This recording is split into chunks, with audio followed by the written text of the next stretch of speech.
La Société Générale qui s'inscrit en fait dans un mouvement plus global au sein des banques françaises et internationales, le secteur de la finance qui est devenu le symbole d'un retour en arrière qui passe mal, Margot Faudéré. C'est vrai, il y a plusieurs exemples que l'on peut citer à l'étranger et en particulier dans la première place financière européenne, à Londres, où ce retour en arrière a créé beaucoup de remous. Dès 2023, par exemple, HSBC a demandé à certains de ses employés britanniques de passer au moins 3 jours par semaine au bureau ou alors en rendez-vous client.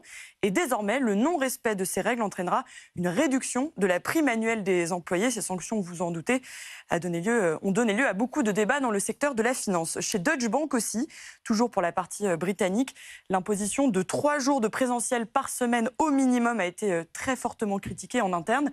Mais l'entreprise qui est allée le plus loin en matière de présentiel à la City, c'est JP Morgan qui a carrément imposé un retour à 100% au bureau. Et cette décision qui date de janvier avait entraîné le lancement d'une grande pétition dans l'entreprise. Concrètement, pourquoi ça gronde chez les salariés, Margot? Alors d'abord sur la forme, l'ampleur du rétropédalage a été mal perçue par certains salariés. Plus vous êtes allé loin dans le télétravail, plus le retour en arrière est difficile à accepter. C'est ce qu'explique Jean-Christophe Sibéras, c'est le président de New Bridges, un cabinet de conseil en relations sociales internationales. Écoutez. On est dans un cas où la personne elle avait 3 jours de télétravail. On lui dit maintenant il n'y en aura plus qu'une. On lui divise par 3 son nombre de jours de télétravail.